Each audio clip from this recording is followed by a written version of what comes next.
بسم الله الرحمن الرحیم. السلام علیکم ورحمۃ الله وبرکاتہ. عزتمند مسلمانانو ورونو او خویندو، امید لرم چې تاسو به روغ جوړ بیئ او خوشحال بیئ. زما د الله رب العزت نه دا دعا ده، دا سوال دی چې تاسو چرته هم یئ، الله رب العزت مو همیشه د پاره روغ جوړ خوشحاله و آباد ساته. آمین. عزتمندو، نن د یوې نوې او خاص وظیفې سره زه ستاسو مخکې حاضر یم. نن درته محترمو د جمعې مبارکې د شپې یوه ډیره خاص او عظیم الشانه وظیفه بیانوم. محترمو، دا وظیفه د سورة الفاتحه او د سورة الاخلاص ډیره خاص او مجربه وظیفه ده. د هر ناممکن مشکل د پاره، د هر ناممکن پریشانی د پاره او د حاجتونو د پاره چې هغه تاسو ته په نظر باندې ناممکن ښکاریږي او د زړه تمنا دی دا وي چې دا حاجت زما پوره شي، دا مقصد زما پوره شي، دا مشکل می ختم شي او دا پریشانی می ختم شي. ان شاء الله تعالی هر حاجت به الله جل شانه پوره کی. په هر کار کې به الله جل شانه کامیابی عطا فرمایي کی. محترم و ډیر خاص عمل دی، ډیر مجرب ترین عمل دی، تجربه په کړی شوی دی، ډیر اثر کوونکی عمل دی. بس صرف او صرف د جمعې مبارکې پشپه باندې د عظیم الشان عمل تاسو کوي. زما عزتمندو، د ویډیو شروع کېدو نه مخکې تاسو ټولو ناظرینو سامعینو په خدمت کې دا درخواست دی چې تاسو اسی هم ویډیو ګورئ. په اول ځل باندې مو زما د چینل وزټ کړی و، دا چینل مو لا تر اوسه پورې سبسکرایب کړی نه وي، نه برای مهرباني دا چینل سبسکرایب کړئ. سبسکرایب سره خوا کې د ټلې ولا نشان دی، ته تاسو کلیک کړئ او سلیکټ ټالی کړئ د دې لپاره چې د هر راتلونکي ویډیو نوټیفیکیشن تاسو ته ملاويږي. ځکه چې زما عزتمندو په دې چینل کې زه تاسو ته هر قسم مستند وظایف راوړم. هغه مستند وظایف چې مال خپل استادانو د هغې اجازت راکړی دی. دې نه علاوه زما عزتمندو، زما د حوصله افزایي دپاره ویډیو ضرور لایک کړئ او لاندې کمنټ کې تاسو ماشاءالله، سبحان الله، جزاک الله یا د دې په شانتې نور ښکلي ښکلي الفاظ تاسو ولیکئ، دې دپاره چې ما ته حوصله افزایي ملاویږي او نور ډېر ښکلي ښکلي وظایف زه تاسو ته په دې چینل کې راوړم. محترمو، که چېرې تاسو د جمعې مبارکې په شپه باندې د عظیم الشان عمل کول غواړئ نو ویډیو سکیپ کوئ ما او اخره پورې وګورئ. زما عزتمندو، چې کله درته هم یو داسې مشکل، یو داسې پریشانی، یو داسې مسله، یو داسې حاجت مخې ته راشي چې ته د هغې نه عاجز او د الله جل شانه نور مخلوق هم د هغې نه عاجز وي، دغه حاجت داسې وي چې هغه د انسان په وس کې نه وي، د انسان په طاقت کې نه وي، نو د هغې دپاره د عظیم الشانه وظیفه وکړئ. ان شاء الله تعالی د جمعې مبارکې په شپه او بیا د جمعې مبارکې د شپې ځان ته یو ډېر لوی فضیلت دی، یو ځان ته ډېر لوی اهمیت دی، یو ځان له مقام دی.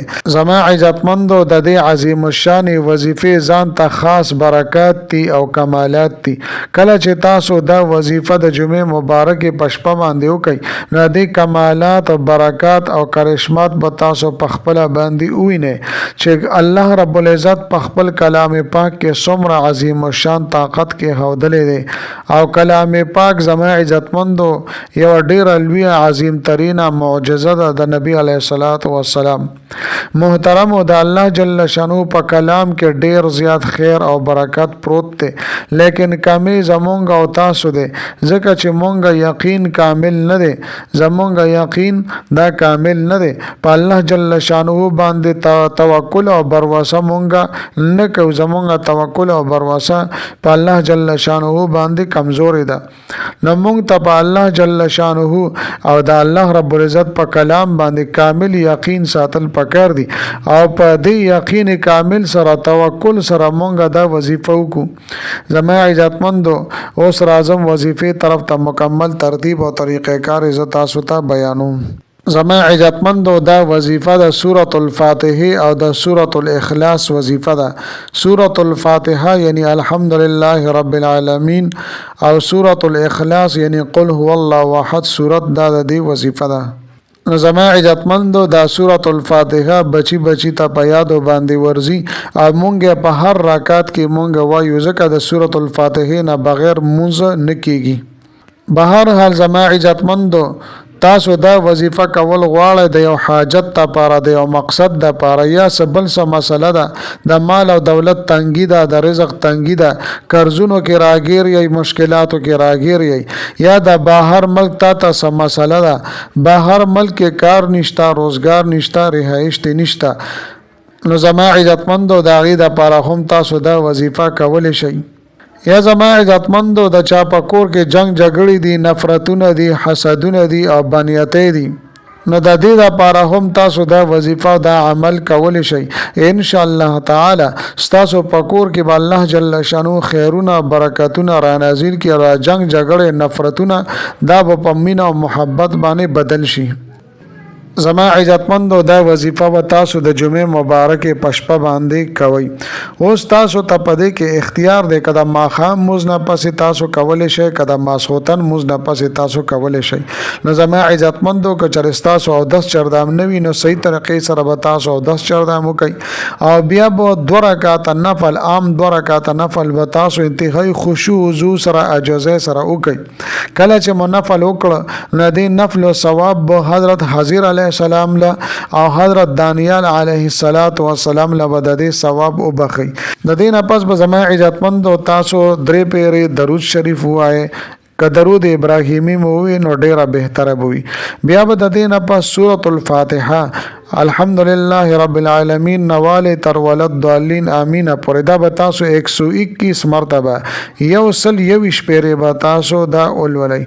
د دې نه پس به بیا درې پیری تاسو درود شریف وایي او بیا ورپسې سورۃ الاخلاص یعنی قل هو الله احد سورۃ دا به 142 مرتبه یو سل 200 پیری به سورۃ الاخلاص وایي او بیا ورپسې درې پیری درود شریف وایي یعنی درود ابراهیمی وایي.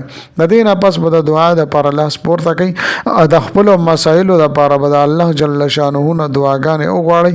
ان شاء الله تعالی ضرور به ضرور الله جل شانه تاسو تمام مسائل هغه حل کوي تمام حاجتونه تمام مقاصد دا به الله جل شانه پوره کوي هر رنګه خواهش به الله جل شانه تر سره کوي. زما عزتمند او ډیر لا جواب بهترین وظیفه ده هم نن د جمعې پشپه باندې ضرور به ضرور تاسو دا عمل وکړئ. زما عزتمندو امید لرم چې دا ویډیو دا وظیفه مو ډیره زیاته خوښه شي وي. که ویډیو مو خوښه شي وي ویډیو لایک کړئ چینل سبسکرایب کړئ. ملاوي کوم بتاو سره بل ویډیو کې بلی وظیفه سره تر هغه وخت پورې ماته اجازه راکړئ. د لوی الله په امان.